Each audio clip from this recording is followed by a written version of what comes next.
अल्हम्दुलिल्लाहि रब्बिल आलमीन वस्सलातु वस्सलामु अला रसूलिहिल करीम व अला आलिहि व अस्हाबिहि अजमईन अम्मा बाद अऊज़ु बिल्लाहि मिनश शैतानिर रजीम बिस्मिल्लाहिर रहमानिर रहीम शहरु रमज़ान अल्लज़ी उन्ज़िला फ़ीहिल क़ुरआन हुदल लिन्नास व बय्यिनातिम मिनल हुदा वल फ़ुरक़ान। बिस्मिल्लाहिर रहमानिर रहीम रब्बिश्रह ली सदरी व यस्सिर ली अमरी वहलुल उक़दतम मिन लिसानी यफ़क़हू क़ौली। मेरे अज़ीज़ सामियात, दर्स कुरान मजीद में आपका तहे दिल से खैर मक़दम है। अस्सलामु अलैकुम व रहमतुल्लाहि व बरकातुहू।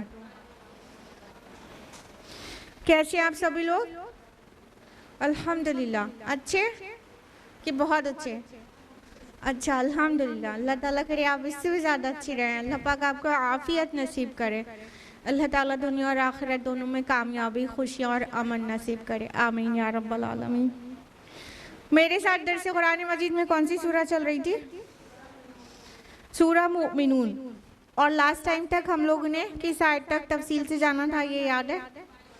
हाँ, बिल्कुल सही, आयत नंबर 22 तक। तो एक छोटा सा डिवीजन देके हम आयत नंबर 23 ऑनवर्ड्स डिटेल में बताएंगे इंशाल्लाह। तो हाँ, सूरा मोमिनून की शुरुआती आयत में हमने जाना कि मोमिनीन की क्या सिफ़ात है, जो कि कामयाब हो जाएंगे और जन्नत में जाएंगे, बल्कि फिरदौस में जाएंगे। तो उनकी सिफ़ात जाना था स्टार्टिंग में। फिर उसके बाद अल्लाह ताला ने इंसान के तख्लीक के मुख्तलिफ मराहिल जो कि मदर्स वूम में गुजरते हैं, उसका तज़किरा किया और फिर अल्टीमेटली बता दिया कि आपको सबको मर जाना है और फिर उठाए जाना है। उसके अलावा फिर आफाक में बहुत सारी निशानियों का जिक्र किया, जैसा कि आयत नंबर 17 में फरमाया कि हमने तुम्हारे ऊपर 7 रास्ते बना दिए और हम अपनी खल्क़ से गाफिल नहीं हैं, और तुम्हारे लिए आसमान से पानी उतारा, और जिसको अल्लाह ताला ने एक धमकी के तौर पर बोला कि हम उसे वापस ज़मीन के अंदर ले जाने पर भी कादिर हैं, उसे वापस ले जाने पर, चाहे ज़मीन के अंदर हो चाहे आसमान के ऊपर हो जाए।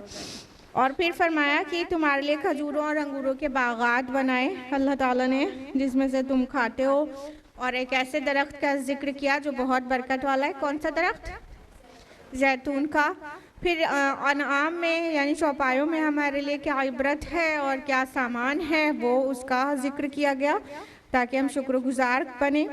और फिर फरमाया कि और कश्तियों पर और उन पर यानी चौपायों पर तुम सवारी भी करते हो, आयत नंबर 22 में।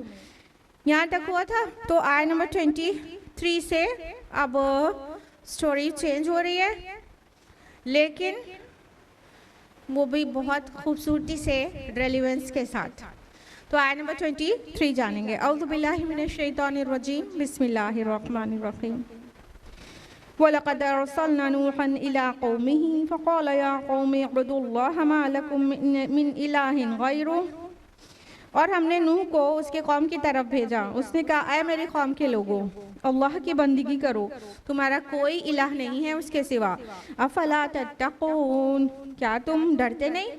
क्या तुम अल्लाह की नाराज़गी से बचते नहीं? अब अल्लाह ताला रसूलों में से एक रसूल जो सबसे पहले जिनकी नाफरमानी का जिक्र आता है कि कौम ने नहीं माना, वो रसूल है नूह अलैहिस्सलाम। उनका जिक्र किया। अब उनकी नूह अलैहिस्सलाम की और उनकी कौम की मुख्तसर सी स्टोरी है। और इस यहाँ से जो चेंज हो रहा है सब्जेक्ट थोड़ा सा, तो उसकी ब्यूटी भी देखिए। अरबी ज़ुबान में इस ब्यूटी को गुरेज कहते हैं, बात से बात निकालना। तो आयत नंबर 22 में क्या कहा, वालैहा वअलल फुल्की तुहमलून, उन पर यानी चौपायों पर और कश्तियों पर तुम सवार होते हो। और कौन से रसूल का जिक्र होने जा रहा है, हो रहा है आयत नंबर 23 से, नूह अलैहिस्सलाम, जिनकी कौम को सेव किया गया था किस पर सवार करके, कश्ती पर। तो ये है एक अरबी ज़ुबान के फ़न का एक हुस्न जिसको गुरेज कहते हैं। तो बात से बात निकाल कर पेश की गई है। तो अल्लाह ताला ने किस रसूल का जिक्र सबसे पहले किया, जिस रसूल को एंशंट प्रोफेट्स में सबसे पहले झुटलाया गया था। और ये मुस्तफ़ में पहली बार नहीं आ रही है ये बात, इससे पहले की सूरतों में भी आ चुकी है ये स्टोरी। सूरह आराफ, यूनुस, हूद, बनी इसराइल, अंबिया, कम अज़ कम इससे पहले मुस्तफ़ में कम अज़ कम इतनी सूरतों में नूह अलैहिस्सलाम की स्टोरी आ चुकी है। तो अल्लाह ताला ने सबसे पहले नूह अलैहिस्सलाम का जिक्र करके कहा कि उन्होंने किसकी तरफ बुलाया लोगों को, अल्लाह की बंदगी की तरफ। सबसे पहली दावत और सबसे अहम दावत और मोस्ट कॉमन दावत तमाम रसूलों, तमाम नबियों की वो तौहीद की दावत रही है। तो उन्होंने कहा कि ए कौम, तुम इबादत करो अल्लाह ताला की, और अल्लाह के अलावा कोई तुम्हारा इलाह नहीं है, कोई तुम्हारा माबूद नहीं है, कोई परस्तिश के लायक नहीं है सिवाय अल्लाह ताला के। तो क्या तुम डरते नहीं, यानी तुम गैरुल्लाह की इबादत को अल्लाह की इबादत के साथ एसोसिएट कर रहे हो, इस बात का डर नहीं लगता तुमको कि जो तुम्हारा माबूद है वही खालिक भी है, और खालिक के साथ तुम औरों को भी शरीक कर रहे हो इबादत में। तो नूह अलैहिस्सलाम ने अपने लोगों को इस बात से डराया कि अल्लाह ही की इबादत की जानी चाहिए और गैरुल्लाह की इबादत किसी भी दर्जे में मुनासिब नहीं है। और उसका जो भयानक नताइज होंगे उसको बताया गया। देखिए, गौर करिएगा कि जो एंशंट प्रोफेट्स की दावत रहेगी उसमें आपको मिलेगा कि पहले सबसे पहले तौहीद में ही खराबियां आई, ठीक है, लोगों ने शिर्क करना शुरू कर दिया। बाद में और रसूल आए हैं जो, तो उनमें सोशल इवल्स का पता चलता है। जैसे शुआइब अलैहिस्सलाम की कौम की क्या खराबी थी, समाजी थी ना, वो क्या करते थे, नाप तोल में कमी करते थे। माशाल्लाह आप लोगों को मालूम है। तो ये लेकिन एंशंट प्रोफेट्स की तरफ बढ़ेंगे ना, ऊपर की तरफ, तो पाएंगे कि उनके अंदर एक ही खराबी आती थी और वो अल्लाह के साथ किसी और को शरीक करने लगते, अकायद की खराबी। और अकायद की खराबी के साथ साथ बाद में कई और समाजी खराबियां भी आईं जिसको रसूलों ने एड्रेस किया। तो सबसे पहली खराबी यही आई। शैतान को यही तो सबसे ज़्यादा मज़ा देता है कि इंसान शिर्क कर बैठे, तब तो सारे ही अमल गारत हो जाएंगे। तो सबसे पहले उसने शिर्क के लिए ही इंसानों को उकसाया है और तौहीद से ही रोकने की कोशिश की है। तो नूह अलैहिस्सलाम ने कितने साल तक अपनी कौम को दावत दी, 950 साल, सबको तो मालूम है। तो फिर हम वहाँ के बैठते हैं, किसी दिन आप लोग यहाँ आइए। माशाअल्लाह बारकल्लाहु फिल इल्म, अल्लाह ताला आप सभी के इल्म में बहुत इजाफा करे। तो इतने दिन तक नूह अलैहिस्सलाम ने कौम को बुलाया अल्लाह ताला की तरफ। क्या जवाब मिला, आयत नंबर 24, फ़क़ाल अल-मलअउल्लज़ीना कफ़रू मिन क़ौमिही मा हाज़ा इल्ला बशरुम मिस्लुकुम।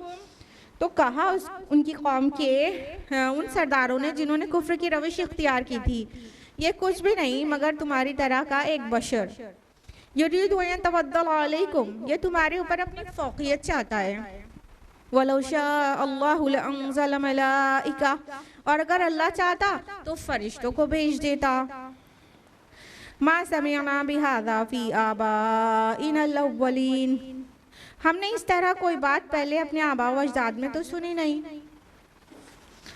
अब क्या रिस्पांस मिला, किसने कहा, फ़क़ाल अल-मलअउल्लज़ीना कफ़रू, किसने कहा, कौम के उन लीडर्स ने, उन सरदारों ने, पेशवाओं ने, उस कौम के ठाकुरों इमामों ने जो एक्चुअली कुफ्र के इमाम थे, उन लोगों ने सबसे पहले झुठलाया कि ये तो तुम्हारे ही जैसा एक आदमी है। अब आप देखेंगे किसी भी समाज में जो गुमराही की तरफ बुलाने वाले होते हैं ना, वो उस कौम के खाते पीते और बाअसर लोग होते हैं, जिनको समटाइम्स वाइट कॉलर पीपल कहा जाता है, जो असर रसूख रखने वाले समाज में, जो अपने को लीडर समझते हैं या होते हैं एक्चुअली, और उनका समाज में एक रोब होता है, पोजीशन होती है, बिगाड़ वहीं से पैदा होता है। वो खुद बिगड़ैल होते हैं, रीज़न अभी आगे बहुत वाज़ेह हो जाएगा क्यों रहते हैं वो बिगड़ैल, और फिर वो लोगों को गुमराह करते हैं, वो लोगों को गलत तरफ सोचने की दावत देते हैं, तो बाकी लोग भी इनकार करते हैं हक से। तो हर कौम में ऐसा ही हुआ था। नूह अलैहिस्सलाम के कौम के जो अब ठाकुर और जो सरदार थे, उन्होंने झूठलाया सबसे पहले और अवाम को भी गुमराह किया। यही बात मूसा अलैहिस्सलाम को भी झूठलाने की शुरुआत तो फिरौन की तरफ से हुई थी, और रसूलुल्लाह सल्लल्लाहु अलैहि वसल्लम को झुटलाने की शुरुआत भी जो मक्का के बाअसर लोग उमरा जो थे, रूसा जो थे, उनकी तरफ से हुई थी। तो अक्सर व बेशतर अंबिया अलैहिमुस्सलाम की तकज़ीब की गई है तो कौम के बाअसर उमरा की तरफ से की गई है, जो दौलत में और इस्टेब्लिशमेंट में सबसे ऊपर थे। तो उन लोगों ने कहा कि और लोगों को गुमराह करने के लिए, देखिए जो अक्सर आवाम होती है ना, वो जो है तकलीदी सहन की होती है, फॉलो करना जानती है। तो उनके जो लीडर्स होते हैं उनकी जिम्मेदारी सबसे ज़्यादा हो जाती है, वो अच्छाई की तरफ बुलाएं तो अच्छाई को फॉलो करने लगेंगे अक्सरियत, और बुराई की तरफ बुलाएं तो बुराई को फॉलो करने लगेंगे आवाम। तो इनके कौम के लोगों ने जो बाअसर थे, उन्होंने झुठलाने की शुरुआत की और लोगों को बहकाने के लिए कहा, ये क्या है, ये एक इंसान ही तो है, रसूल होने का दावा कर रहे हैं, ये बशर हैं, बशर मिस्लुकुम, तुम्हारी तरह के बशर हैं। मतलब रिसालत का इनकार इसलिए किया जा रहा है क्योंकि वो बशर है। दोनों तरह की चीज़ें की गई हैं, कभी रिसालत का इनकार बशरियत की वजह से, और कभी बशरियत का इनकार रिसालत में ये भी किया गया है, और ये अभी किया जा रहा है। समटाइम्स रसूलुल्लाह सल्लल्लाहु अलैहि वसल्लम से मोहब्बत करने वाले लोग, हद से ज़्यादा मोहब्बत करने वाले लोग, उनकी बशरियत का इनकार कर देते हैं। हाँ, उनको बशर मत कहिए। यहाँ पे क्या है कि बशर है, इसी वजह से रिसालत का इनकार हो रहा है। और अब के दीवाने वो किधर जा रहे हैं, ऑपोजिट एक्सट्रीम पर जाकर वो कह रहे हैं नहीं रसूल है ना इसलिए बशर नहीं हो सकते। नूह अलैहिस्सलाम की कौम के लोग और अपने नबी के जो मतलब फर्स्ट एंड फॉरमोस्ट एड्रेसीज थे अहले अरब, उन लोगों ने भी आपकी बशरियत की वजह से रिसालत का इनकार किया था। आज रिसालत को कबूल कर लिया तो बशरियत का इनकार, दोनों ऑपोजिट एक्सट्रीम्स हैं, दोनों ही सही नहीं है। कहा गया ये कि अरे ये बशर है, ये हमारे और तुम्हारे जैसा, खाना खाता है, बाजारों में घूमता है, ये हमारे और तुम्हारे जैसा तो हुआ, तो फिर रिसालत का क्लेम कहाँ से हो गया। और रियलिटी ये, उन्होंने क्या कहा, रियलिटी ये है कि तुम्हारे ऊपर अपनी फजीलत चाहता है, यतफद्दल अलैकुम, तुम पर अपनी फजीलत और फौकियत चाहता है, तुम्हारा लीडर बनना चाहता है। अच्छा, अपना निकाह तुम्हारा का। अब देखिए ये ऐसे क्यों कौम ने इस तरह से ये कह के क्यों झुटलाया और लोगों को गुमराह किया। असल में जो समाज के उमरा और शुरफा कहते हैं, जिनको होते नहीं एक्चुअली, जो उमरा शुरफा रूसा टॉप क्लास लोग होते हैं ना, हाई प्रोफाइल लोग, जो हाईएस्ट स्ट्रेटम से बिलोंग करते हैं, असल में उनका मर्ज होता है कि वो लीडर्स रहें, उनको लोग फॉलो करें। तो इख्तिदार का मर्ज उनके अंदर होता है। इनफैक्ट झुटलाने की उनकी वजह यही होती है कि अगर हमने इनको मान लिया तो इनके ताबे होना पड़ेगा, इनको अपना लीडर बना लेना पड़ेगा। तो वो उनके तस्वुर से मुहाल रहता है कि वो तो सोच भी नहीं सकते कि उनकी जो है जो इतनी पूरी सजाई हुई वो है पूरी कहानी पूरा उनके वो लीड कर रहे हैं, बाकी सब उनको चुपचाप फॉलो कर रहे हैं, उनके गुणगान गा रहे हैं। वो तस्वुर भी नहीं कर सकती कि ये भीड़ उनके पास से छट जाए और वो किसी के फॉलोअर बन जाए, उनके ऊपर कोई लीड करे, वो सोच भी नहीं पा रहे होते हैं। तो ये मर्ज उनका रहता है। वो जो समाज के टॉप क्लास लोग होते हैं, किसी भी कौम के हो, उनके अंदर ये बीमारी होती है और इसीलिए वो रसूलों को झुठलाते हैं। तो वो अपनी बीमारी अपने अंदर छुपाए हुए हैं, जो वो लोगों को एक्सप्रेस ये करते हैं तुम में ये अपनी फजीलत चाहता है। अभी ये नहीं बोल रहे हैं कि हम पर फजीलत चाहता है, कि थोड़ा बहुत रिफ्लेक्ट हो जाएगा कि उनको डर है, उनको डर है कि हमारी वो ना मतलब जो हमारी चौधराहट है वो ना कम हो जाए, तो अपना नाम नहीं लिया, अलैकुम, तुम पर चाहता है कि फजीलत मिल जाए, फौकियत मिल जाए, ये तुम्हारा लीडर बन जाए। तो बहुत सारी जगहों पर ये बात कही गई है कि जो रसूल है वो क्या है, मतलब रसूल को कह दिया गया ये बशर है इसलिए नहीं मानेंगे, बल्कि तुम पर ये अपनी फजीलत चाहता है। कम से कम इतनी सूरतों में, सूरह आराफ में, सूरह यूनुस में, सूरह हूद में, सूरह यूसुफ, रअद, इब्राहिम, नहल, बनी इसराइल, कहफ, अंबिया, मोमिनून, फुरकान, शुअरा, यासीन, हामीम, सजदा, इन सभी सूरतों में ये बात को वाज़ेह किया गया है कि तमाम अंबिया को इंसान ही थे और वो इंसान ही हो तो ही बेहतर है, क्योंकि आगे जो कहा जा रहा है वो कि अगर अल्लाह चाहता तो फरिश्तों को भेज देता। अब उनको मिसगाइड करने के हरबे देखिए।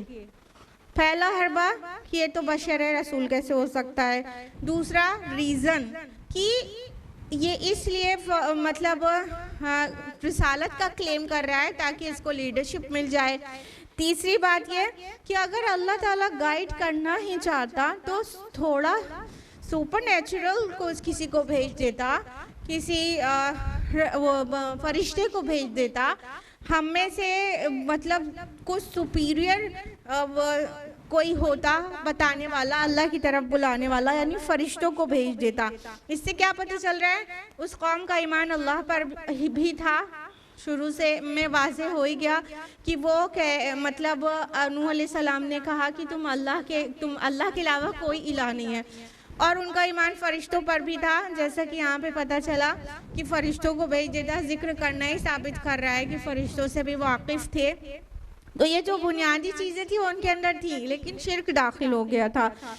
तो ये बात कई कौमों ने कही है, हमारे रसूल सल्लल्लाहु अलैहि वसल्लम को भी ये बात बहुत बार सुननी पड़ी है कि ये यतीम, ये वो कंगाल माज़ल्ला, ये जो मक्का और ताइफ की गलियों में अपनी जूतियाँ पटखाता फिरता है, ये इसको रसूल बना के अल्लाह ने भेजा है। अगर किसी को रसूल बनाना होता तो इन दो सिटीज़ में से, मक्का और ताइफ में से किसी रईस को बनाता, या तो फिर फरिश्तों को भेज देता, या तो फिर फरिश्ते परा बांध के इनके पास होते, इनके सोने चांदी का महल होता। ये सारी चीज़ें हमारे रसूल सल्लल्लाहु अलैहि वसल्लम को भी कही गई है। इनफैक्ट ये जो स्टोरीज़ सुनाई जा रही है वो जिस कॉन्टेक्स्ट में सुनाई जा रही है वही यही है कि मक्की सूरा है, हमारे नबी सल्लल्लाहु अलैहि वसल्लम को ये सारी चीज़ें फेस करनी पड़ रही थी। तो अपने नबी का दिल थम जाए कि सारे रसूलों के साथ ऐसा हुआ है, ये मैसेज आ रहा है। साथ में अंजाम क्या होगा इस कौम का, उससे एक मैसेज मिल जाए उस कौम को जो अपने इस आखिरी रसूल को झुठला रही है। तो ये कॉन्टेक्स्ट ही पूरा वही है। तो और क्या हर बार इस्तेमाल किया गया। चौथा कि हमने ऐसी बात कोई अपने आबा अजदाद में तो सुनी नहीं, यानी कोई रसूल होना क्लेम कर ले, ऐसा तो हमने कभी सुना ही नहीं कि इंसानों में से कोई बस्ती में जो हमारे साथ में रह रहा है उनमें से कोई एक उठ के कह दे मैं अल्लाह का रसूल हूँ, मैं अल्लाह का फरस्तादा हूँ। तो ये बात तो हमने पहले कभी सुनी नहीं। यानी ये भड़काने का एक वो है, पॉइंट है। देखिए, अक्सर लोग अपने आबाओ अजदाद के फॉलोअर होते हैं। अक्सर लोग होते, नहीं होते। तकलीदी जैन के लोग मेजॉरिटी में होते हैं और फिक्री जैन के लोग माइनॉरिटी में होते हैं। सबसे आसान काम क्या रहता है? किसी को चुपचाप से ब्लाइंडली फॉलो कर लेना, सबसे आसान काम है, नहीं है? हाँ। और आबाओ अजदाद के लिए इंसान बहुत जज्बाती होता है। अगर फादर्स का, मदर फादर का, अपने बड़ों का कोई नाम ले ले तो भड़क उठता है। तो यहाँ पे भड़काने वाला अंदाज है कि देखो हमारे आबाओ अजदाद में कभी ऐसा हुआ नहीं हुआ ना, तो फिर ये कौन सी नई बात है, कौन सा नया दीन है? ये भड़कने के लिए बहुत काफी है बेवकूफों को कि जो बात हमारे बाप दादा में नहीं थी वो बात आई है तो फिर रद्द ही करने लायक है, क्योंकि हमारे बाप दादा ने जो नहीं किया वो हम भी नहीं करेंगे और जो उन्होंने किया वही हम करेंगे। और अगर हम वैसा ना करें, कुछ नया करने लगे, कुछ अलग करने लगे, तो हम क्या उनको गुमराह एक्सपेक्ट कर रहे हैं? इस एंगल से भड़काया गया है। तो कौम के सरदारों ने किस तरह क्या क्या आर्ग्यूमेंट्स दिए नूह अलैहिस्सलाम को झुटलाने के लिए कि देखो हमारे आबाओ अजदाद में भी इस तरह से कभी नहीं कहा गया है, तो वो जिस रविश पर थे उसी पर तो वही सही थे ना, तो उसी पर तो हम रहेंगे ना। इंसान के लिए बहुत मुश्किल काम होता है ये कि अपने एल्डर्स को, अपने बड़ों को जिनके साथ बहुत जज्बाती ताल्लुक है उनको गलत कबूल कर लेना। तो अपने को भी सही नहीं होने देते क्योंकि उनसे अलग हो जाएंगे, तो फिर उनको गलत मानना पड़ेगा। तो ये है ज़हनियत जो अवाम की होती है। फिक्री जहन के लोग कम होते हैं, वो गौर करते हैं, फिक्र करते हैं, सच्चाई को कबूल करते हैं। उनके बड़े गलती पर रहे हो तो उनको ब्लाइंडली फॉलो नहीं करते हैं, अपनी दुरुस्तगी कर लेते हैं। ऐसे अक्लमंद और फिक्री जहन के लोग कम होते हैं। तो भड़काने में वो सारे पॉइंट्स शामिल किए कौम के रूसा ने नूह अलैहिस्सलाम के खिलाफ, जिससे कोई भी कौम जो ब्लाइंड फॉलोवर हो वो आसानी से भड़क सकती हो। आयत नंबर 25, इन हुआ इल्ला रजुलुम बिही जिन्नतुन फतरब्बसू बिही हत्ता हीन। ये तो बस एक ऐसा शख्स है जिसको कुछ जुनून लाहक हो गया है, चुनांचे तुम लोग इंतज़ार करो उसके अंजाम का कुछ वक्त के लिए। अब क्या कहा गया, एक आर्ग्यूमेंट दिया गया कि ये ऐसे शख्स है जिसे जुनून लाहक हो गया है। यहाँ जिन्ना वर्ड आया है, जिसे जुनून से जिन्न से ही बना है, जिसे जिन्न ने मतलब वो करके दीवाना बना दिया हो, खपती बना दिया हो। तो ये और ढांप लेने के माना में आता है ये जिन्ना वर्ड। तो इसके दिमाग को जुनून ने ढांप लिया है, ये इसको कुछ समझ में नहीं आ रहा है, ये दीवाना हो गया है। अब बताइए, अभी बहुत साल पहले की बात है, वो जो कहा गया था वो आखिरी रसूल को जब ये आयत नासिल हो रही हैं वही बातें कही गई। एक तरह का झुटलाना सारी कौमों का, अपने रसूलों पर वही बोतान लगाना, तकजीब में वही आर्ग्यूमेंट्स लेकर आना। तो क्या कहा, इसे जुनून लाहक हो गया है। और कहा अरे कुछ नहीं, बस फतरब्बसू, तुम बस इंतजार करो। अब फतरब्बसू, हाँ तरब्बुस से है, तरब्बुस रा बासौत इसका रूट लेटर्स है। इसका माना होता है इंतजार करना, खुसूसन वो इंतजार जो भारी हो। इंतजार करना अक्सर ही भारी महसूस होता है। तो तुम बस इंतजार करो, ये भीड़ छड़ जाने वाली है, ये इसके पास से लोग चले जाने वाले हैं, बस इसका काम ऐसे तमाम हो जाए। कोई मिशन लेके नहीं आया है, कोई इसके बहुत सारे फॉलोअर्स नहीं बनेंगे, कोई बहुत बड़ी इसका काम दावत नहीं है, ये तुम इंतजार करो, ये सब ऐसे फिनिश हो जाने वाला है। यानी ये भी कह के बहकाया गया कि इसका कोई नतीजा बरामद नहीं होगा, ये बस यूं ही सी जुनूनी बात लेकर ये खड़ा हो गया है, ये यूं ही खत्म हो जाने वाली बात है, तुम लोग इसके चक्कर में मत पड़ो। यानी कौम के रऊसा ने अवाम को ये सब कहकर भड़काया कि ये को बहुत मामूली सी छोटी सी बेमतलब की दावत है जो एक जुनूनी इंसान माज़ला लेकर खड़ा हो गया है, ये कोई नतीजा खेज नहीं रहेगी। अब देखिए ये सब भड़का रहे हैं किस लिए? इसलिए कि ये जो दावत पेश कर रहा है वो गुमान है कि वो पहचान भी गए होंगे हक है, लेकिन वो मानने से डर रहे हैं कि अगर हम मान गए तो सब के सब मानेंगे और सब के सबको इसके नीचे होना पड़ेगा, इसके ताबे होना पड़ेगा। एक्चुअली देखिए गौर करने की बात यह है कि रसूलों की नीयत तो इख्तिदार पाने की नहीं होती है, लेकिन उनकी जो दावत है तो उसका अल्टीमेट जो इफेक्ट है वो रसूल के हाथ में इख्तिदार आने की शक्ल में ही होता है। लीडर फिर वही बनेगा, वही तो गाइड करेगा लोगों को, वो जो कहेगा उसे मानना होगा, जो मना करेगा उससे रुक जाना होगा। तो क्या है, अल्टीमेटली इख्तिदार उसके हाथ में आ जाता है। वो चाहता नहीं है इख्तिदार, इख्तिदार की भूख में ये नहीं करता है, लेकिन अल्टीमेटली इख्तिदार उसके हाथ में आ जाता है। यही बात उनको परेशान करती है। और जो नहीं मानने वाले लोग हैं, तकजीब करने वाले लोग, उनको बाद में यही कहने का मौका नेगेटिव वे में मिल जाता है, देखा देखा कर रहा है ना सब पर हुकूमत, माज़ल्लाह। मौलाना मौदूदी ने इसको बड़ी प्यारी सी मिसाल से समझाया है कि अब अंधों को इतना भी नहीं समझ में आए कि डाकू के हाथ में भी नश्तर होता है और डॉक्टर के हाथ में भी।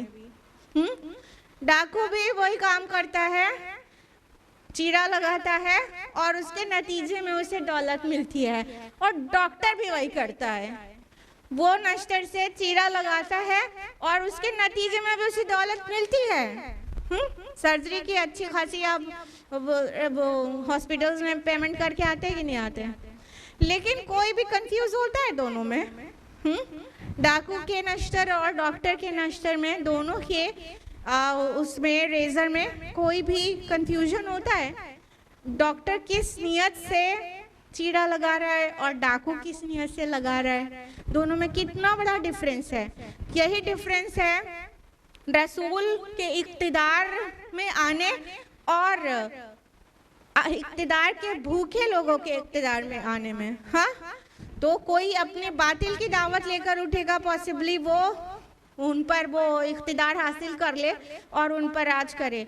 रसूल हक की दावत लेकर उठता है, चाहता नहीं है इख्तिदार उसे मिले, लेकिन मिलता है। अल्टीमेट रिजल्ट इख्तिदार ही की शक्ल में आता है, उसी का ऑर्डर चलता है, उसी के फॉलोअर्स बाकी बनते हैं, लेकिन उसका मकसद बहुत प्योर और बहुत नोबल होता है।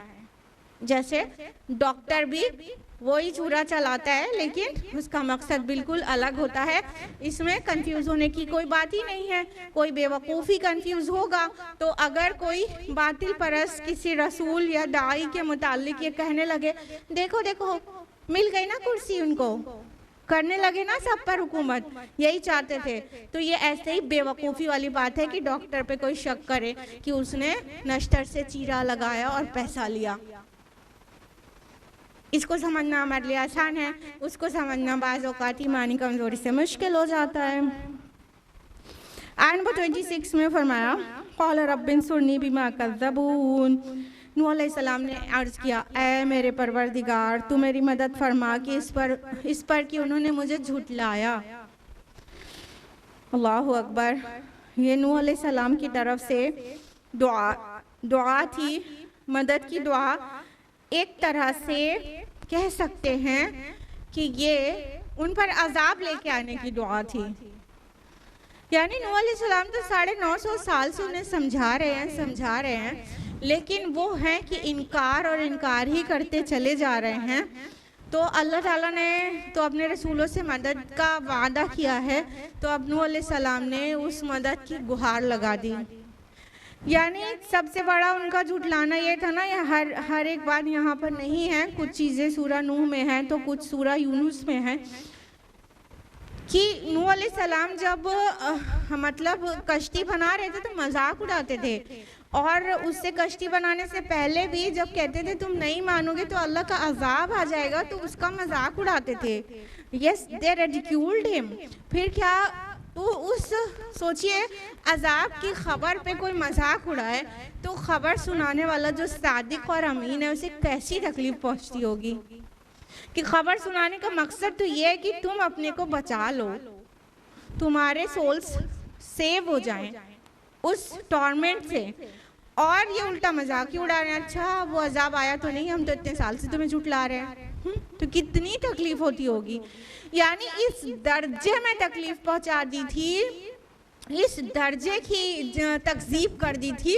यकीनी बात है अगर हम लोग को 20-30 साल कोई झुठलाए तो हम लोग तो बिल्कुल हार के बैठ जाएं।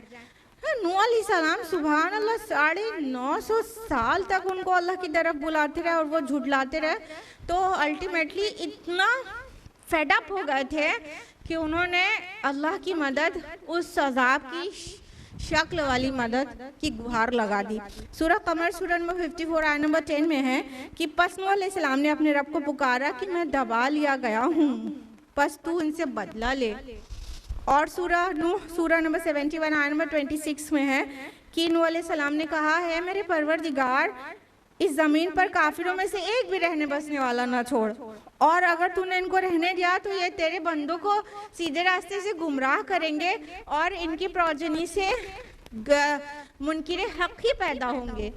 यानी वो बिल्कुल फेडअप हो चुके थे और बहुत ज़्यादा तकलीफ में थे।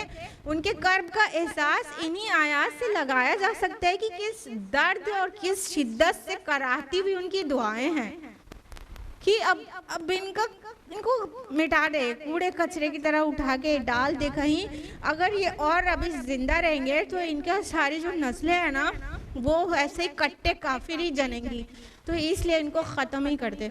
तो नूह अलैहिस्सलाम ने अल्लाह ताला की मदद की, दुआ की, गोया वो अजाब की दुआ थी। यहाँ पे मदद लफ्ज़ आया है लेकिन दूसरे मकामात वाज़े करते हैं कि इवन अजाब के ले आने की दुआ की थी।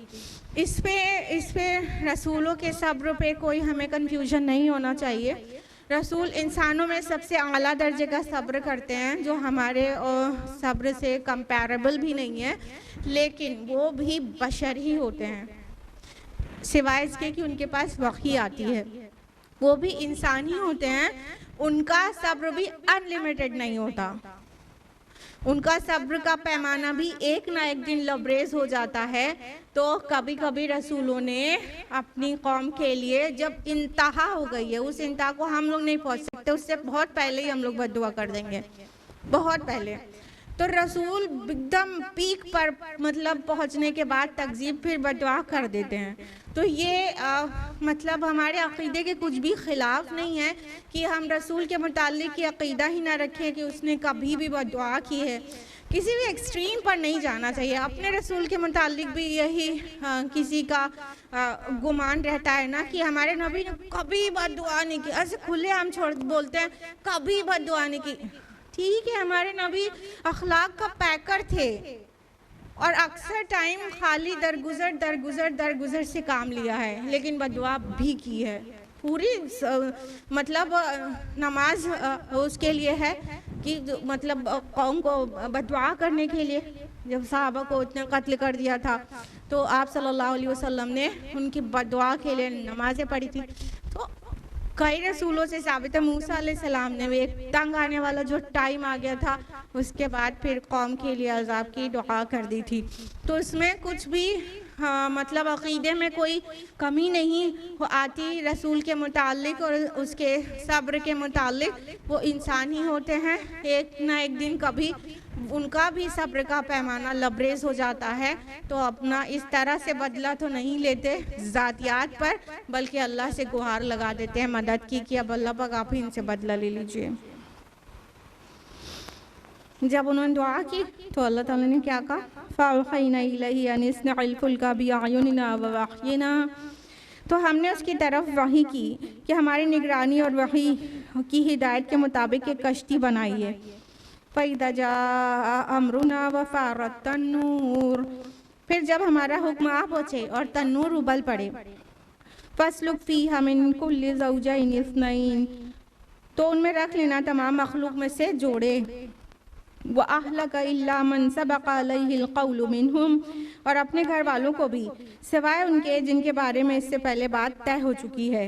वला तुख़ातिबनी फ़िल्लज़ीना ज़लमू इन्नहुम मुग़रक़ून, और मुझसे उन लोगों के बारे में कोई बात ना करना जिन्होंने शिर्क किया, यकीनन वो सब गर्क कर दिए जाएंगे। अब नूह अलैहिस्सलाम ने जब दुआ कर डाली, मदद की, यानी कि अब अल्लाह पाक वो अज़ाब जो आप कह रहे हैं अब इनको बला ही दीजिए, अब ये कुछ बचे नहीं है हिदायत जैसे जिसको मिलेगी। एक टाइम होता है ना कि मोहलत का एक टाइम होता है, जब उतनी मोहलत गुजर जाती है तो फिर आइंदा वो ईमान लाने वाले हैं ही नहीं। जब वो स्टेज रसूल को महसूस होने लगती है तो ये दुआ कर देते हैं। तो फिर अल्लाह ताला ने क्या कहा कि तुम हमारी निगरानी में हमारी वही के मुताबिक कश्ती बनाइए। अनिस्नाइल फुल कहा गया, सना का वर्ड इस्तेमाल हुआ है, फ़आल नहीं हुआ है। सना की फ़आल में से होता है बस करना, लेकिन सनात उसको कहते हैं मतलब माहिराना तरीक़े से करना, महारत के साथ कोई चीज़ को करना और बनाना जिसमें एक्सपर्टीज़ हो किसी का। तो अल्लाह ताला ने नूह अलैहिस्सलाम को कहा कि हमारी वही के मुताबिक जैसे हम तुमको गाइड करें वैसे तुम एक कश्ती बनाओ, एक शिप बनाओ। और वो शिप सबसे पहली बार नूह अलैहिस्सलाम की जो कश्ती है ना, ये सबसे पहली कश्ती है जो बनाई गई। उससे पहले लोग पानी पे सफ़र नहीं करते थे, जानते नहीं थे how to prepare, how to make any boat और any ship. They were not aware of it at all earlier than prophet Nuh अलैहिस्सलाम।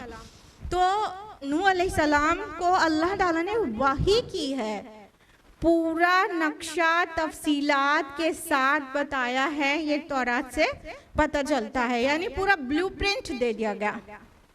देखिए जब कोई कंस्ट्रक्शन करना होता है उसके लिए ब्लूप्रिंट के बगैर तो हो ही नहीं सकता ना। एक छोटा सा बिल्डिंग हो जिसमें 2-3 कमरे ही हो, वो भी नक्शे के बगैर नहीं बन सकती है। पहले नक्शा बनाया जाता है, प्लान सेट होता है, इंजीनियर और आर्किटेक्ट नक्शा बनाते हैं, फिर इंजीनियर्स उसके अकॉर्डिंग इंस्ट्रक्शंस देते हैं, तब जाके उसमें लेबरर्स और ये सब काम करते हैं, तब वो चीज़ तामीर होती है ना। तो इसी तरह जब इंसान ने कश्ती बनाने का हुनर जाना ही नहीं था तो कैसे बन जाती कश्ती। अल्लाह ताला ने वही के ज़रिए नूह अलैहिस्सलाम को पूरा बोट का, या बोट नहीं कहना चाहिए, आर्क कहना चाहिए, पूरी आर्क का ब्लूप्रिंट दे दिया था। उस हिदायत की रोशनी में नूह अलैहिस्सलाम कश्ती की तामीर कर रहे थे, और जब वो तामीर कर रहे थे ना तब भी आके रिडिक्यूल करते थे मुशरिकीन। कितनी तकलीफ दे बात है ना। हम लोग छोटे छोटे से हक पे होते हैं, कोई उसको झुटला देता है तो इतना दिल पे दर्द हो जाता है। अल्लाहु अकबर, इतने बड़े हक को लेकर कोई उठाओ एकदम प्लेन फ्लैट झुटला दिया गया हो और फिर मजाक बनाया जाए और बदला लेने का ऑर्डर कोई ना हो, कैसा फील होता होगा। कभी महसूस किया करिए और जज्ब करिए उस सब्र को अपने अंदर। तो अल्लाह ताला ने कहा हमारी हिदायत के मुताबिक तुम कश्ती बनाओ। फिर फरमाया कि जब हमारा हुक्म आ पहुँचे और तन्नूर उबल पड़े। ये वो फारत तन्नूर जो अल्फाज आए हैं, फारा का मतलब होता है उबलना, फव्वारा इसी से है, इसी से बना हुआ वर्ड है। तो फव्वारा क्या होता है, ऐसे पानी उससे उबलता रहता है, ठीक है। तो अल्लाह ताला ने कहा वो फारत तन्नूर, और जब तन्नूर उबल पड़े। अब तन्नूर लफ्ज़ के मुख्तलिफ माना दिए गए हैं अलग अलग मुतरजमीन के ज़रिए, और कई अलग अलग माना है। लेकिन अगर कोई वजह ना हो जो डिक्शनरी मीनिंग है उसको लेने की, तो फिर क्यों दूसरे माना पहनाया जाएगा। तन्नूर मतलब जो जिस पर रोटी बनाई जाती है, तंदूर कहते हैं ना, उसको ही तन्नूर कहते हैं। तो एक्चुअली अल्लाह ताला कोई जगह गालिबन वो स्पेसिफाई कर रहे हैं कि रोटी बनाने की जगह से पानी निकल पड़ेगा और इतना निकलेगा कि ग्रेट फ्लड की जगह ले लेगा। तो वो मतलब तन्नूर के पास से कहीं ये स्पेसिफाई किया जा रहा है कि कोई तन्नूर के पास से पानी उबल पड़ेगा, जो समझना बहुत डिफिकल्ट है, लेकिन अल्लाह ताला के काम तो ऐसे ही होते हैं जिस पे अक्ल हैरान रह जाए और उसका कोई एक्सप्लेनेशन ना मिल पाए। तो अल्लाह ताला के लिए तो बहुत आसान है। हम फिजिकल वर्ल्ड में रहते हैं, हर चीज़ को उस तरह से समझना चाहते हैं, लेकिन अल्लाह ताला ने फिजिकल लॉज बनाए, अल्लाह ताला पाबंद नहीं है उन फिजिकल लॉज का। तो बहरहाल वो कोई ऐसी रोटी बनाने की जगह थी, वो तन्नूर था कोई जहाँ से पानी निकलना था, उसको स्पेसिफाई किया जा रहा है कि जब तन्नूर उबल पड़े तो तुम क्या करना कि उसमें अपने अहल को सवार कर लेना और तमाम तुम्हारी ज़रूरत के जो जानवर हैं उनका भी एक एक जोड़ा सवार कर लेना। यहाँ पे दो अल्फाज हैं, ज़ौजैन भी आया है, इस्नैन भी आया है, तो दोनों ओपिनियंस हैं कि एक नर और एक मादा, और ये भी ओपिनियन है दो नर और दो मादा। बहरहाल कि जो एनिमल्स तुम्हारे काम के हैं उन सबको भी कश्ती में सवार कर लेना और रख लेना एक एक जोड़े। फर्स्ट लुक है तो उसमें रख देने के नाम से है कि मतलब वो कोई क्लोज्ड प्लेस थी जहाँ पर एनिमल्स को रखने के लिए ऑर्डर किया गया था। ये नहीं कि बिल्ली और इंसान साथ में बैठे थे, मतलब ये हमारा इमेजिनेशन है तो भोंडा है। एनिमल्स के लिए एक कैबिन बनाया गया होगा क्योंकि पूरा इंस्ट्रक्शन तो अल्लाह ताला की तरफ से आया था कश्ती बनेगी कैसी, तो पूरे ब्लूप्रिंट मिलने के बाद ही बनी थी। तो उसमें गालिबन कोई ऐसा क्लोज्ड एक कैबिन बनाया गया होगा जिसमें एनिमल्स को ठहराने की जगह होगी। तो फरमाया कि तुम उसमें रख लेना और नर मादा दोनों, इसलिए कहा गया कि जाहिर बात है अभी सब यहाँ डूब जाने वाला है तो इनकी नस्लें आगे बाकी रह सके कि नर और मादा दोनों हैं, तो आगे इनकी नस्लें आसानी से फिर से ग्रो कर जाएं। और कहा कि अपने अहल को भी, वह अहल का, और अपने अहल को भी। अहल किसे कहते हैं बताइए? हाँ, यहाँ पे फॉलोअर्स के माना में आया है, एक लोग ने खानदान का, एक लोग ने फॉलोअर का है। यहाँ पे डेफिनेटली फॉलोअर्स के माने में आया है, लेकिन अहल घर वालों को ही कहते हैं। तो फॉलोअर्स को यहाँ पे अब आपको अच्छी तरह पता है कि उस कश्ती में सिर्फ नूह अलैहिस्सलाम के घर वाले नहीं थे, आपको फॉलो करने वाले आपके मुसलमान भाई भी थे, ठीक है, चाहे वो आपके रिश्तेदार थे या नहीं थे, फैमिली के थे नहीं थे। अहल तो फैमिली के वालों को ले आता है, लेकिन अहल ऐसे लोगों के लिए भी फिर बोला जाने लगा कि जो एक नज़रिया के लोग होते हैं, जिनकी सोच एक होती है, तो उनसे इतना करीबी ताल्लुक हो जाता है इंसान का जैसे कि फैमिली वालों के साथ नहीं। अगर कुरान की बरकत से हम और आप मिलते हैं हर हफ्ते, तो कैसा एकदम मतलब अनएक्सप्लेनेबल ब्यूटीफुल रिलेशन नहीं कायम हो गया है अल्हम्दुलिल्लाह। तो ये क्या है, जब जो लोग जो हैं बहुत एक नज़रिए के हामिल लोग होते हैं या उनका मकसद एक होता है, वो एक साथ रहते हैं, तो उनके दरमियान जो कुर्ब और मोहब्बत होती है वो बिल्कुल फैमिली जैसी हो जाती है, तो अल्टीमेटली एक फैमिली जैसे बन जाते हैं। तो नबियों के फॉलोवर्स को समटाइम्स कहा गया है उनके अहल का, और अपने घर वालों को भी। अब यहाँ पे एक्चुअली उनकी जो इमीडिएट फैमिली थी उनमें से तो एक बेटा भी और उनकी बीवी भी नहीं चढ़े थे कश्ती में ना। 4 बेटे थे नूह अलैहिस्सलाम के, साम, हाम और याफिस, ये तीनों ईमान ले आए थे तो कश्ती में थे। जो कनान था वो ईमान नहीं लाया था तो डूब जाने वालों में हो गया था अलॉन्ग विद हिज मदर। तो ये लोग तो फैमिली के लोग हैं, लेकिन फैमिली के 2 लोग नहीं चढ़े कश्ती में, यानी ईमान नहीं लाए। और बाकी साम, हाम और याफिस से फिर पूरी जो नस्ल है, नस्ल इंसानी जो मौजूदा है, वो इन तीनों में से ही किसी ना किसी की औलाद है। जितने प्रोफेटिक रिलीजन्स हैं, सेमेटिक रिलीजन्स हैं, इस्लाम, क्रिश्चियनिटी, जुडाइज़म, ये सब साम की औलाद हैं। हाम और याफिस की औलाद भी मुख्तलिफ इलाकों में है दुनिया की, लेकिन पूरी दुनिया की आबादी जो अब है वो नूह अलैहिस्सलाम के 3 बेटों से ही आगे बढ़ी है बाद में, क्योंकि ये it was a local flood, actually it wasn't a global flood, लेकिन वो आबादी ही उतने इलाके में थी पहले दुनिया की, समझ रहे हैं? दुनिया की आबादी पूरे ग्लोब पर नहीं थी पहले बहुत मुख्तसर आबादी थी, थोड़ी बढ़ी है।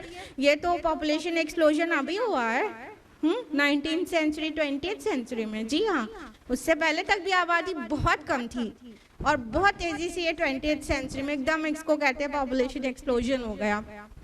तो बहरहाल ये जो फ्लड थी, it was a great flood of history, इसमें किसी का कोई सेकेंड ओपिनियन नहीं है, लेकिन it was a local flood. उस खित्ते अर्जी में आई थी, बस उस इलाके में जहाँ नूह अलैहिस्सलाम थे, ठीक है, मिडल ईस्ट के अराउंड समझ लीजिए पूरा। तो उसमें सब कुछ गर्क हो गया था, यानी जो लाइव स्टॉक था वो वहाँ पे गर्क हो गया था। उसके अलावा कहीं कोई लाइव स्टॉक होगा तो वो सवार भी नहीं हुआ होगा, वहाँ से उसकी नस्लें चली, लेकिन जो लाइव स्टॉक नूह अलैहिस्सलाम ने सवार किया था तो उनकी नस्लें, उन एनिमल्स की नस्लें उसके बाद उसी से चली, और इंसानों की जो नस्लें हैं वो साम, हाम और याफिस, इनके 3 बेटों से आगे बढ़ती हुई आज इतना पॉपुलेशन एक्सप्लोजन हो गया है एक्चुअली। तो अल्लाह ताला ने कहा कि अपनी घर वालों को भी सवार कर लेना, लेकिन उनके बारे बस उसको छोड़ के जिनसे अपनी बात जिनके मुतालिक अपनी बात तय हो चुकी है, या ये कहना चाहिए जिनके खिलाफ अपनी बात तय हो चुकी है, क्योंकि मन सबक अलैहि वर्ड आया है, ठीक है। सबक अली का मतलब तय हो गई है जिनके फेवर में। सबक अन वर्ड आएगा, यानी प्रपोजिशन चेंज हो जाएगी, तो इसका मीनिंग हो जाएगी एकदम ऑपोजिट, जिसके खिलाफ बात तय हो चुकी है, ठीक है। तो अला और ली और अला प्रपोजिशन चेंज होने से मीनिंग एकदम ऑपोजिट हो जाती है कई अल्फाज के साथ आगे आने के पे। तो मन सबक अलैहि है जिनके खिलाफ बात तय हो चुकी है, ये कह सकते हैं तर्जुमे में कि क्या हो चुकी है, कि मतलब उनके बारे में हमसे बात मत करना जिन्होंने शिर्क किया है, चाहे वो कहीं से भी बिलोंग करते हो, चाहे तुम्हारे फैमिली इमीडिएट फैमिली मेंबर हो। आप सबको पता है कि वो बेटा डूब जाने वालों में था, पहले ही वाज़े कर देगा, उसके बारे में सवाल मत करना, वो सब शिर्क करने वाले हैं और वो गर्क कर दिए जाएंगे। आयत नंबर 28, फ़इज़ा इस्तवैत अंत वमन मअक अलल फुल्क फ़क़ुल अल्हम्दुलिल्लाहिल्लज़ी नज्जाना मिनल क़ौमिज़ ज़ालिमीन। फिर जब तुम और तुम्हारे सब साथी कश्ती में बैठ जाएं तो कहना कि कुल शुक्र उस अल्लाह का है जिसने हमें जालिम कौम से नजात दी। अब अल्लाह ताला हर चीज़ का अदब सिखा रहा है, फरमा रहे हैं जब तुम और तुम्हारे साथी सब इस्तवैत अंता वमन मअक, तुम इवनली सेट होके बैठ जाओ। इस्तवैत जो वर्ड आया है, सवा मीन्स क्या होता है कि 2 किनारों से बराबर करना, तो ये जो आया इस्तवैत यानी तुम इवनली सेट होके सेटल होके बैठ जाओ, यानी जब कश्ती में चढ़ जाना और बैठ के एक जब इंसान किसी सवारी पे सवार होता है तो पहले सवार होता है फिर सुकून से बैठता है ना, उससे कुछ सेकंड्स तक वो सुकून से नहीं बैठता, या सवारी जितनी मुश्किल हो उतनी देर लगेगी उसे सेट होके बैठने में ना। तो कहा जब तुम उसमें सेट होके बैठ जाना, तुम और तुम्हारे जितने साथी हैं यानी मुसलमान, तो फिर क्या कहना पता है कि कुल शुक्र अल्लाह ही के लिए है जिसने हमें जालिम कौम से नजात दी। इससे क्या क्या पता चल रहा है? इससे एक बात तो ये पता चल रही है कि ये जो कौम है वो जालिम है, उससे बचा लिया अल्लाह ने, इसके लिए अल्लाह ही का शुक्र करना। दूसरी बात क्या पता चल रही है कि उस जालिम कौम के गर्क होने पे ना खुशी का इजहार करो ना गम का इजहार करो। यहाँ पे अल्लाह से जोड़ दिया गया, क्योंकि होता क्या है कि कुछ भी है इंसान जो है थोड़ा सा जज्बात से मगलूब होने लगता है। कोई कितना भी सताए 950 साल सताए, लेकिन जब उसे डूबता हुआ देखेंगे तो सब दिल जो है उसमें एक फीलिंग ऑफ एम्पैथी आने लगेगी ना, तो ऐसा लगेगा कि जिससे बचा लो। नहीं तो अल्लाह ताला ने उनको न्यूट्रल होने के लिए बोला, उधर से न्यूट्रल रहो। ना तुम्हें सेलिब्रेट करना है कि वो डूब रहे हैं और ना ही तुम्हें गम करना है कि वो डूब रहे हैं, क्योंकि अल्लाह का अब यही मर्जी है कि उनको इस तरह से पनिश करे और जो कश्ती पर आबाद जो सवार हैं उनसे पूरी जब इंसानी आबादी बढ़ेगी तो उनके लिए बाइस इबरत बने कि रब और रसूल की ना मानने वालों का क्या अंजाम होता है। तो अजाब के मकासद यही होते हैं, ठीक है। सज़ा देना तो जिनको सज़ा मिली उनको सज़ा देना तो एक मकसद है, उससे बड़ा वाला मकसद तो ये है कि बाकियों के लिए सामान्य इबरत हो जाए। तो यहाँ पर न्यूट्रल होने के लिए कहा गया गरकाब होने वालों के मुतालिक।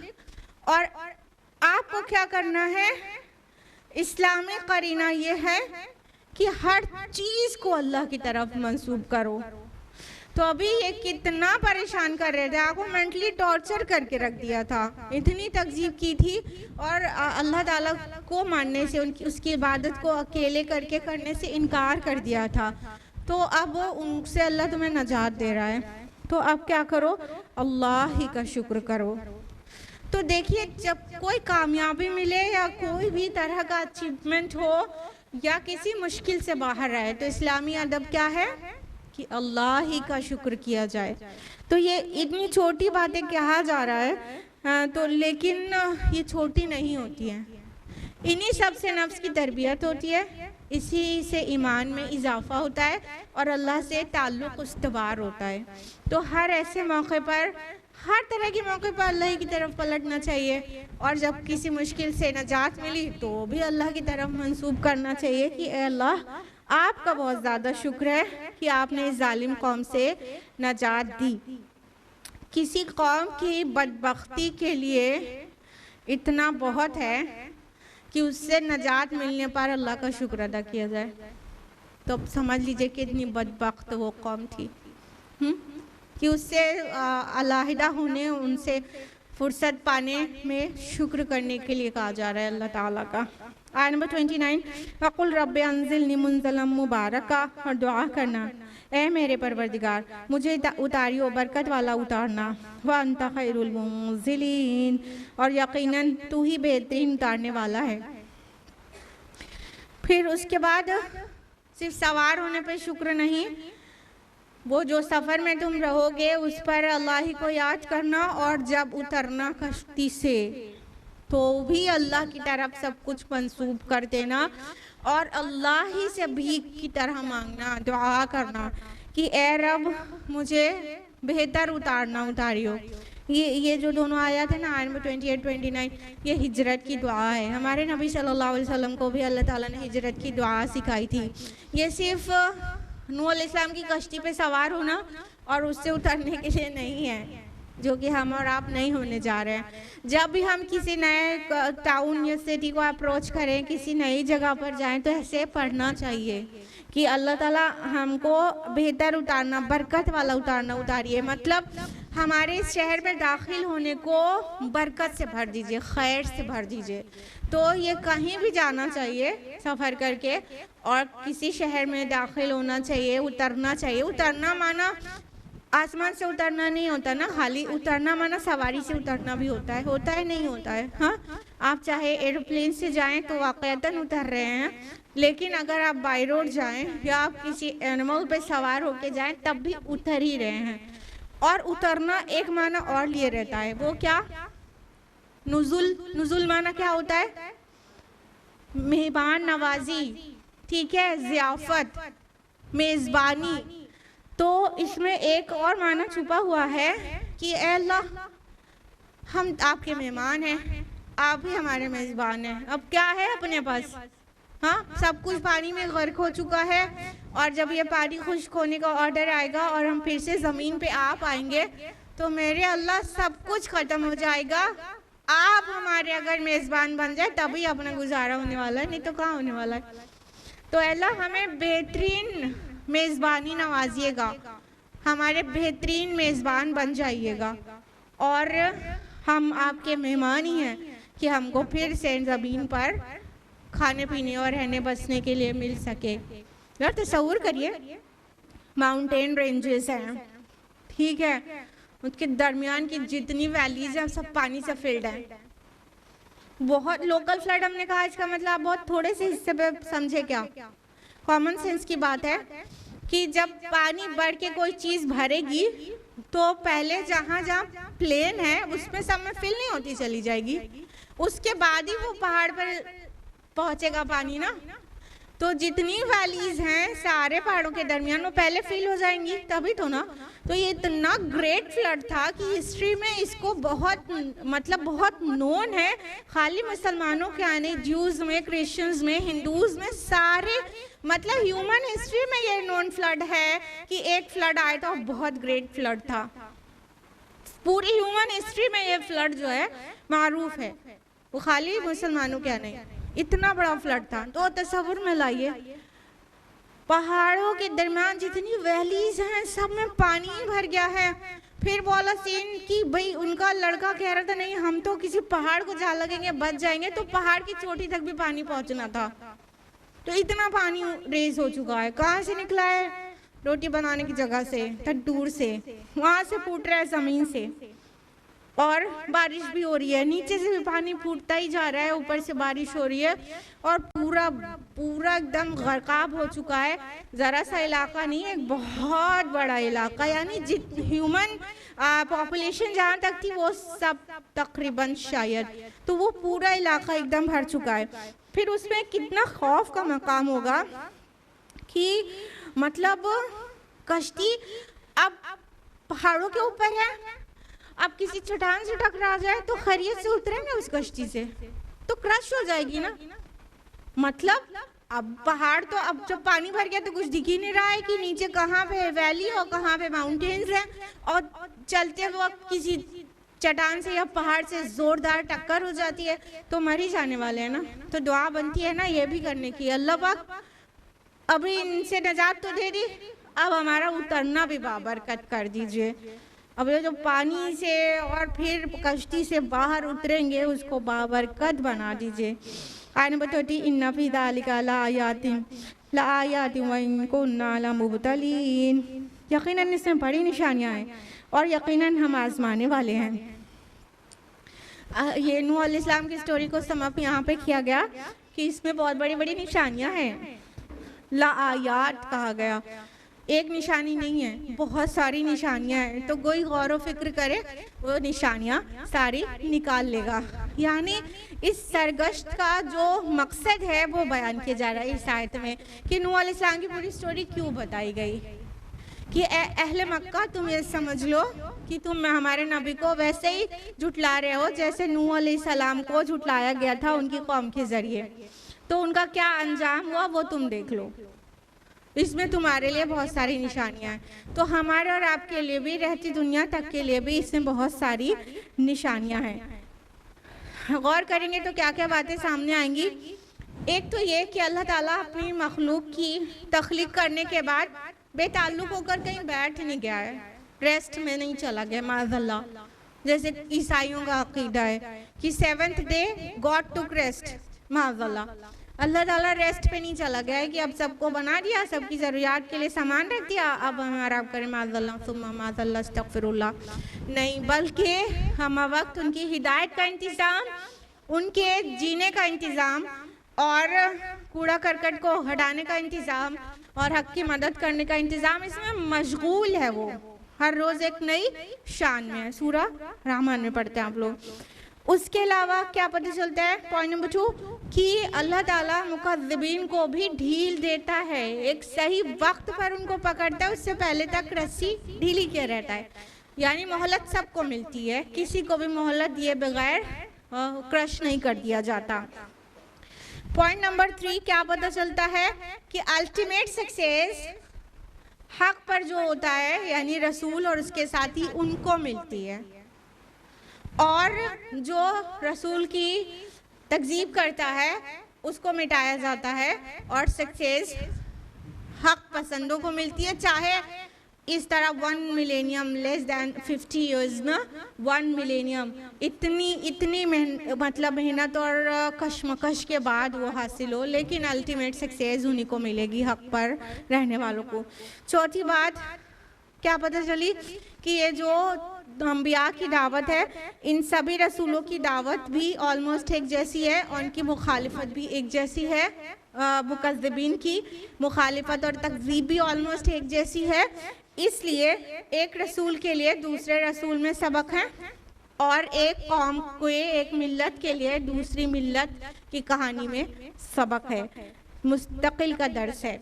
ठीक है, इतनी बातें कम से कम या और ज़्यादा निकाल सके तो इतनी बातें पता चली इस स्टोरी से कि अल्लाह ताला ने नूह अलैहिस्सलाम की स्टोरी को यहाँ पर जगह क्यों दिया। वक्त हो चुका है, आज के लिए इतना ही। अल्लाह ताला से दुआ है कि वो हम सभी को कुरान मजीद पढ़ने, समझने, गौर व फिक्र करने, अमल करने और समाज में फैलाने की तौफीक अता फरमाए। आमीन। वाखिर दावाना अल्हम्दुलिल्लाहि रब्बिल आलमीन। वस्सलामु अलैकुम व रहमतुल्लाहि व बरकातुहू।